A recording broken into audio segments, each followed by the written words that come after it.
अस्सलाम वालेकुम। Welcome to health education. आज हम बात करेंगे दांत के दर्द, टूथ पेन के बारे में। ये एक कॉमन प्रॉब्लम है जो बच्चों, जवानों और बुज़ुर्ग सब में होती है। टूथ पेन कभी हल्का होता है और कभी इतना ज़्यादा कि खाना पीना मुश्किल हो जाता है। आज हम समझेंगे कि इसके काजेज़, इसके साइन सिम्टम्स, उसके रेमेडीज़, होम रेमेडीज़ और मेडिकल ट्रीटमेंट क्या होती है। तो जो काज़िज़ होती है, उसकी जो काज़िज़ है बेसिकली जो मोस्ट कॉमन काज है वो है tooth decay. Tooth decay, tooth decay किसे कहते हैं? जब हमारे मुंह में या माउथ में बैक्टीरिया वो जन्म लेती है, तो वो बैक्टीरिया टूथ का जो अपर एरिया है, अपर सरफेस है, उसको डैमेज करते हैं, जिससे टीथ में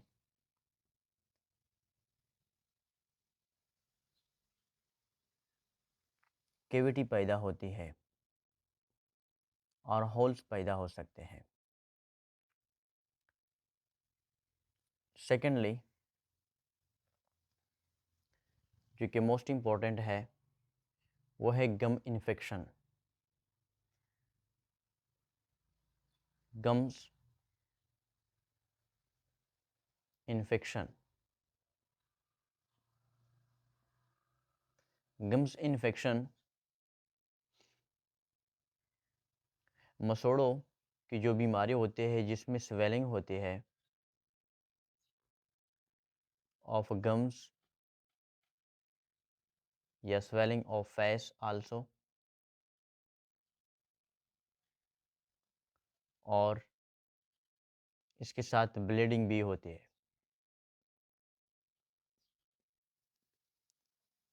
सेंसिटिविटी,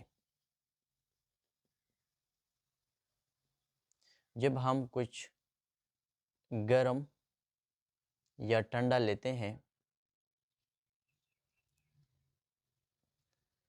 तो उसके साथ हमारे जो दांत है वो बहुत शदीद दर्द करते हैं। चौथी जो कि मेन काज है वो है करेक्ट टीथ्स।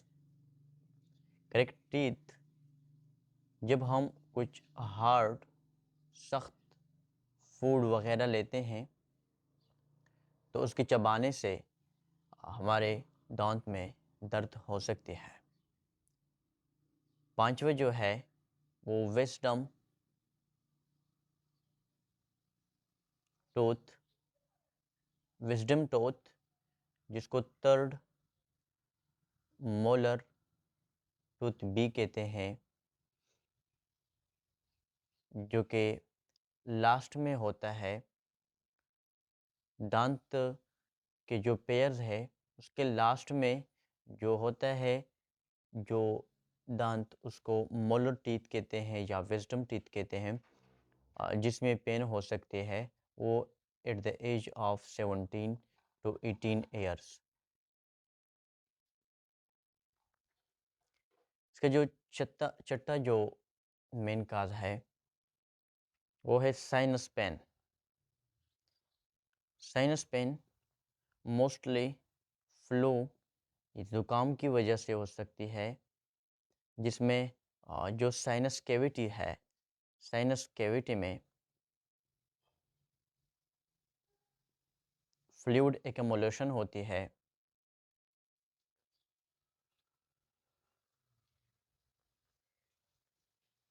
और फ्लूइड एक्यूमुलेशन की वजह से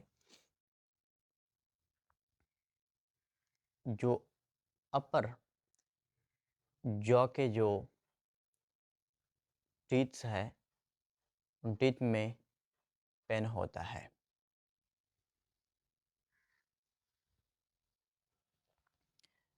इसके बाद जो सिम्टम्स है,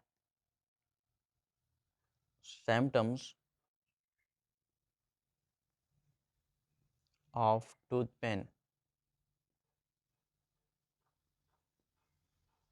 टूथ पेन के जो सिम्टम्स है,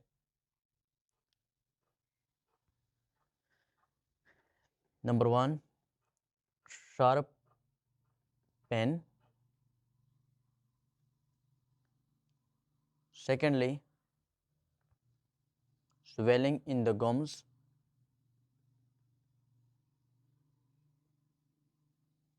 और फेस, मतलब कि जब टूथ पेन होता है तो उसके साथ गम्स इन्फेक्शन की वजह से गम्स स्वेलिंग होती है, जिसके साथ फेस भी स्वेल हो जाता है।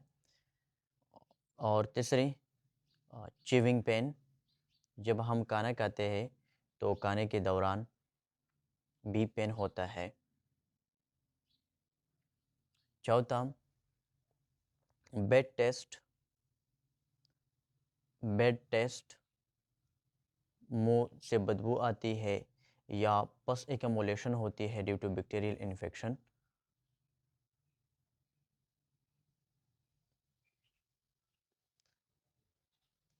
इसके साथ साथ जो कि मोस्टली होती है वो हेडेक होता है या फीवर होती है, बुखार। ये सिम्टम्स हो गए। जब ये अलामात ये 2 दिन से ज़्यादा 2 दिन से ज़्यादा ये अलामात आपको दिखाई देती है तो फिर आप फ़ौरन डेंटिस्ट की तरफ रुजू करें। मतलब कि आपको डॉक्टर से मशवरा करना चाहिए और उससे बाकी ट्रीटमेंट वो कराना चाहिए, ताकि आप इसके फर्दर जो बेड। अब हम बात करेंगे होम रेमेडीज़ के हवाले से कि हमें अपने घरों में टूथ पेन को कंट्रोल करने के लिए ऐसे कौन से टुटके इस्तेमाल करने चाहिए जिससे हमारा दांत का जो दर्द है वो कंट्रोल हो जाता है। तो इसमें सबसे पहले है साल्ट वाटर रेंसेस। ये जो अमल है इसमें 1 और 2 या हाफ टी स्पून अपने साल्ट लेना है और 1 गिलास हॉट वाटर गर्म पानी ये भी लेना है और उसको मिक्स करके 30 सेकंड तक 30 सेकंड तक मुंह में रखना है। इस अमल को 2 से 3 टाइम्स पर डे करना है, ठीक है। क्योंकि इसका जो मेन जो फंक्शन है और उसके जो एडवांटेजेस है वो जो बैक्टीरिया है उसकी ग्रोथिंग को कम करते हैं एंड इन्फ्लामेशन को रिड्यूस करते हैं। रिड्यूस इन्फ्लामेशन, इन्फ्लामेशन को रिड्यूस करते हैं। लवंग का तेल या क्लव ऑयल, लवंग का तेल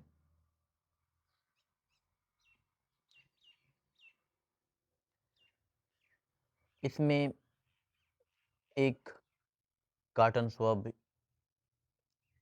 या कॉटन का एक पीस लोगे जिसको क्लव ऑयल में डबो के जो पेनफुल टूथ है जो पेनफुल टूथ है उस पर अप्लाई करोगे, ठीक है? क्योंकि ये जो क्लव या लवंग का जो तेल है ये नेचुरल पेन किलर है। Natural painkiller or reliever, जिसे यूजिनोल कहते हैं। यूजिनोल कहते हैं जो कि पेन को रिड्यूस करने में मदद देते हैं। 3 number, cold compress. Cold compress में कुछ ठंडा आइस पैक वगैरह लोगे, ठीक है?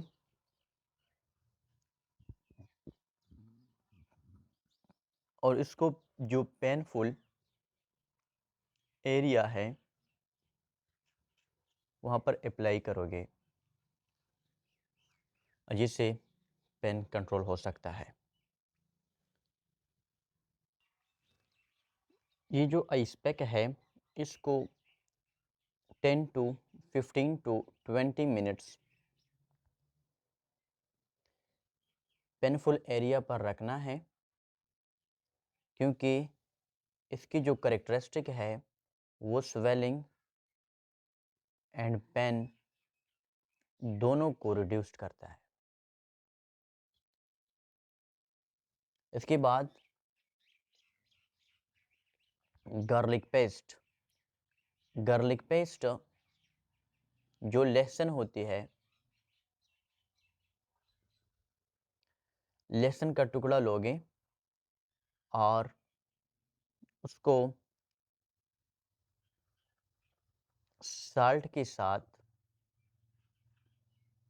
प्लस साल्ट के साथ मिला के उसको पेनफुल एरिया पर अप्लाई करोगे। अप्लाई ऑन पेनफुल एरिया, जो पेनफुल एरिया है वहाँ पर अप्लाई करोगे, क्योंकि ये जो गार्लिक है या जो लहसुन है ये नेचुरल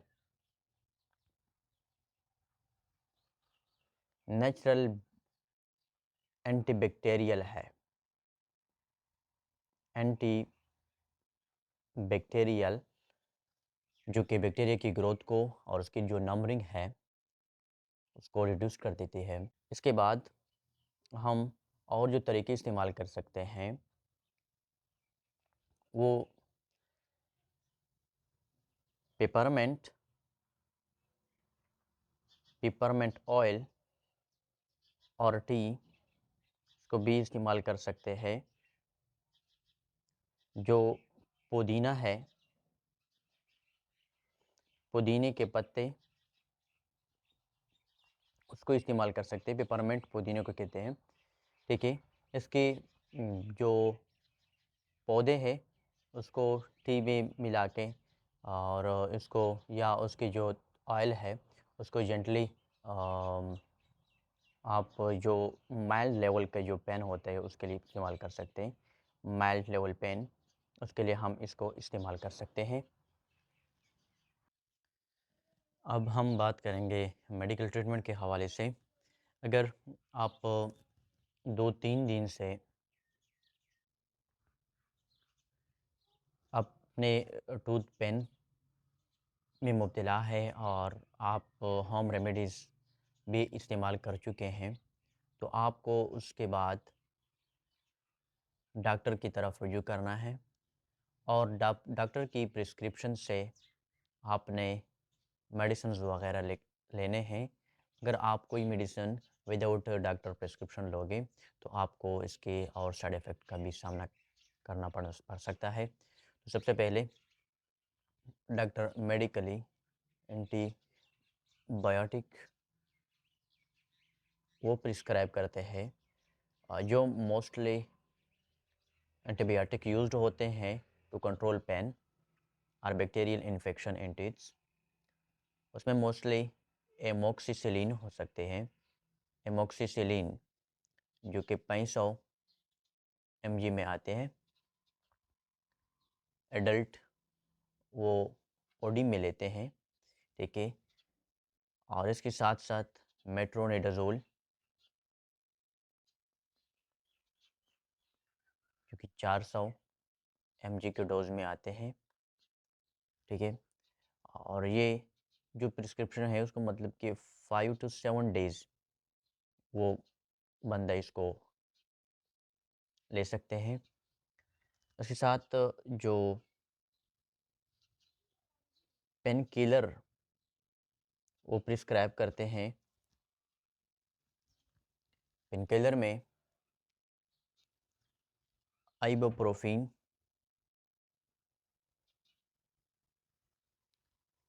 400 mg, पैरासिटामोल,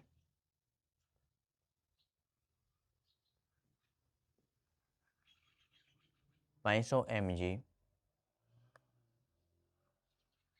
जो कि स्वेलिंग एंड पेन बोथ को कंट्रोल करता है, ठीक है? इसके साथ-साथ अगर टूथ डिके हो गई है या उसमें होल या कैविटी पैदा हो गई है, तो इसमें डेंटल फिलिंग की ज़रूरत होती है। मतलब कि दांत को भर देते हैं मुख्तलिफ़ किस्म के से मुख्तलिफ़ तरीक़ों से, या उसको रूट कैनाल की ज़रूरत भी हो सकती है। चौथे नंबर पर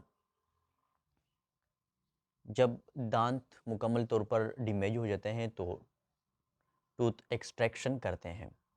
एक्सट्रैक्शन, रिमूवल ऑफ टूथ, मतलब दांत को मुकम्मल तौर पर निकाल देते हैं। और इसके साथ-साथ पाँचवा जो कि तरीका मोस्टली डेंटिस्ट वो प्रिस्क्राइब करते हैं, उसमें एंटीसेप्टिक